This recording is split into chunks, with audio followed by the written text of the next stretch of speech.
Pembelajaran e-learning. E-learning atau pembelajaran elektronik merupakan salah satu bentuk dari aplikasi teknologi informasi dan komunikasi dalam kegiatan pembelajaran. Secara formal misalnya berupa kurikulum, silabus, mata pelajaran, dan tes yang telah diatur sesuai jadwal oleh pihak-pihak terkait, yaitu pengelola e-learning. Dengan e-learning, pembelajaran akan lebih menarik karena tampilan di layarnya bisa dibuat variatif yang menarik. Pembelajaran ini dapat juga disebut pembelajaran jarak jauh yang dikelola oleh perguruan tinggi. Secara sederhana, dapat dikatakan bahwa pembelajaran elektronik atau e-learning merupakan kegiatan pembelajaran yang memanfaatkan jaringan atau internet sebagai metode penyampaian, interaksi, dan fasilitasi, serta didukung oleh berbagai bentuk layanan belajar elektronik lain. Yang kedua yaitu fungsi dan tujuan e-learning. Nah, fungsi dari e-learning yaitu sebagai berikut. Yang pertama yaitu suplemen. Dikatakan berfungsi sebagai suplemen atau tambahan apabila peserta didik mempunyai kebebasan memilih apakah akan memanfaatkan materi pembelajaran elektronik atau tidak. Yang kedua, komplemen. Dikatakan berfungsi sebagai komplemen atau pelengkap apabila materi pembelajaran elektronik diprogramkan untuk melengkapi materi pembelajaran yang diterima siswa di dalam kelas. Dan yang terakhir yaitu substitusi. Beberapa perguruan tinggi di negara maju memberikan beberapa alternatif model kegiatan pembelajaran atau perkuliahan kepada para mahasiswanya.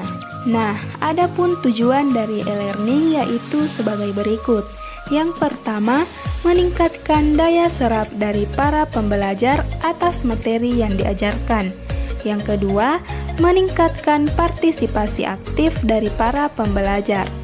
Yang ketiga, meningkatkan kemampuan belajar mandiri.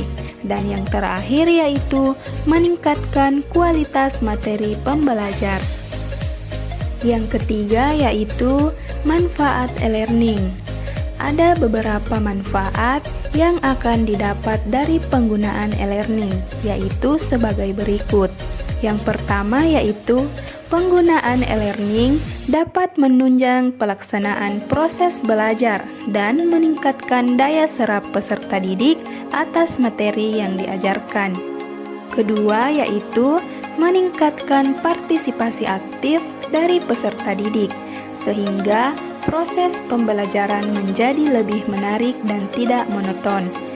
3. Meningkatkan kemampuan belajar mandiri peserta didik, sehingga peserta didik tidak selalu bergantung kepada temannya. Keempat, meningkatkan kualitas materi pendidik dan pelatihan, di mana materi yang bisa diberikan oleh pendidik akan meningkatkan kualitasnya karena bisa mengambil dari berbagai sumber yang ada. Dan yang terakhir yaitu meningkatkan kemampuan menampilkan informasi dengan perangkat teknologi informasi. Dan yang terakhir yaitu kelebihan dan kekurangan e-learning. Apa sih kelebihan dari e-learning? Nah, yang pertama yaitu adanya fasilitas yang disebut dengan e-mothering, yang dimana pengajar dan siswa dapat saling berkomunikasi dengan mudah dan cepat. Yang kedua, bahan-bahan pembelajaran dapat direview kapanpun dan dimanapun selama ada koneksi internet untuk mengaksesnya. Yang ketiga, adanya bahan pembelajaran yang terstruktur dan terjadwal dengan baik melalui internet, serta dapat diakses kapanpun jika diperlukan. Keempat, dapat berdiskusi kapanpun melalui portal atau forum di internet antara pengajar dan siswa. Dan yang terakhir yaitu siswa dapat menjadi aktif dalam proses pembelajaran. Nah, adapun kekurangan dari e-learning yang diantaranya sebagai berikut.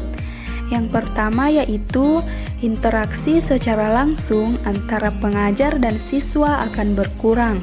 Kedua, proses pembelajaran akan cenderung mengarah kepada pelatihan, bukan mengarah pada pendidikan. Yang ketiga, akan mengabaikan aspek akademik atau sosial, dan sebaliknya dapat mendorong aspek komersial. Dan yang terakhir yaitu siswa yang tidak memiliki motivasi belajar yang tinggi akan mengalami kegagalan.